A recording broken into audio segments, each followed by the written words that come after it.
Yeah, I mean, 2 losses in a row is not something you guys had experienced a lot since you got here.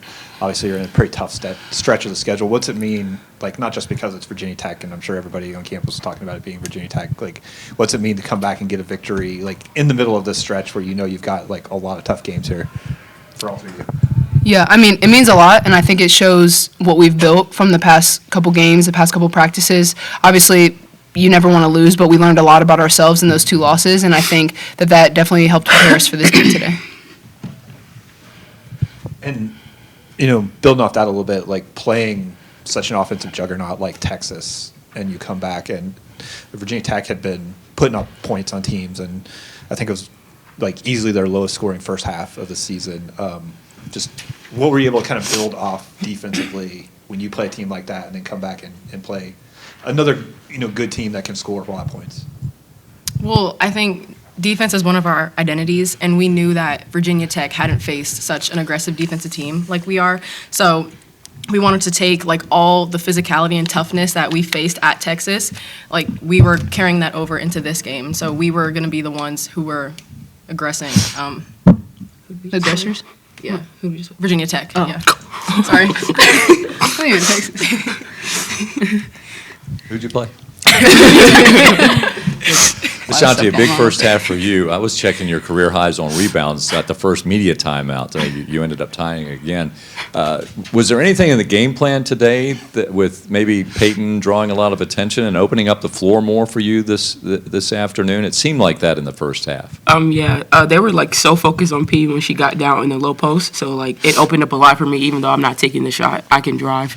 And also the rebound is just like hit or go get the ball, and we emphasize that in practice, like go rebound, because they're a good rebounding team. Peyton, late in the game, there was a point where there was a timeout. I can't remember what actually occurred there beforehand, but the coaches were chatting, and you drew everybody together. Y'all are all on the court. Can you walk through that conversation? You had the lead at that stage. It was under about 2 minutes to go. Can you share anything on that conversation at that point? Because you seemed to take control. I think just keeping us composed and calming us down. Obviously, with that kind of environment, it was going back and forth. Like the crowd, it gets you going. So just knowing that we had the lead there, I was just kind of keeping us settled, keeping us in control, and knowing, like, understanding the game plan. Like, we don't have to rush anything right here. Like, let's get one stop and just focus on that each possession. Piper asked Coach O about what was important in winning today, and he made a first reference was to the crowd. I made a reference during the broadcast that there have not been many times when you've had this many of the opposition's fans in this arena. I don't know that it's ever been this many, quite frankly. And there was one time when it sounded like the Hokies were here and the Dukes weren't. And looking around and watching the fans, they seemed to be a little bit stunned. What was your sense of that with as many Hokie fans that were here today? Bree? I mean, talking about it, we just thought that's like so many more people that we're going to send home, like sad. So, I mean, we kind of use that as like a motivator. Yeah, I mean, good for them for showing up just to watch what happened. Yeah, for them to lose. I want to get Ashanti. What did you think about that? It was like motivating because like y'all came here to see us lose, but y'all go home with a also. Yeah, I mean, I think it's awesome. Obviously, like, one thing that Coach O had told us was, like, Virginia Tech hadn't agreed to play here since, like, 2009. And so I think, like, we kind of took that, like, with a chip on our shoulder, like, knowing they are coming here thinking that they can beat us. And so, you know, we went out and I think we executed the game plan well. This schedule that is so good was kind of put together for you in many regards, and as well as your teammates.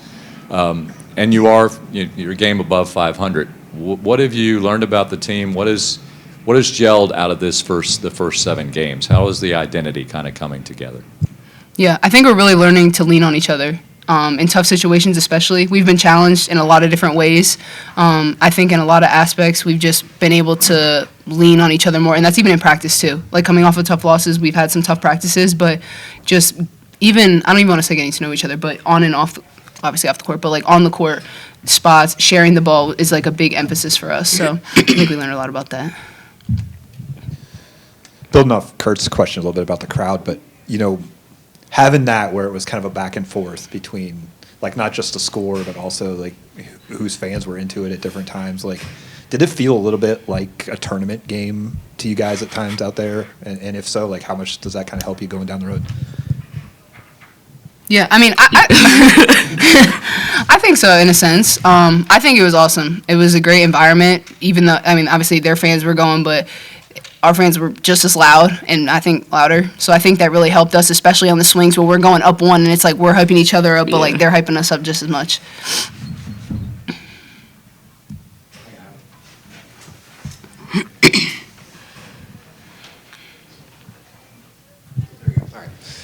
Lucas Harrison, 3304 Sports. Great win tonight over a Power 4 team like Virginia Tech. But you guys had 21 turnovers in this contest compared to Tech's 12. How do you guys fix that going forward? I think it just comes down to taking care of the ball. I mean, their defense was aggressive. We knew like the refs were kind of letting both teams play with like reaches and stuff like that. So just making sure that when it came down to the stretch at the end of the game, we had to refocus, take a deep breath, just make sure we were executing our passes just because they were really aggressive at the end. Tucker Terry, Tech Lunch Pail. Virginia Tech has been a dominant transition team all year. You guys allowed them only 14 transition points. What were you able to do to kind of slow the pace of the game a little bit for them?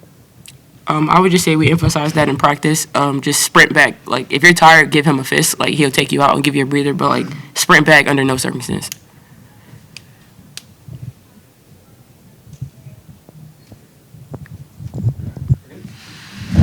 Thank you. Thank you.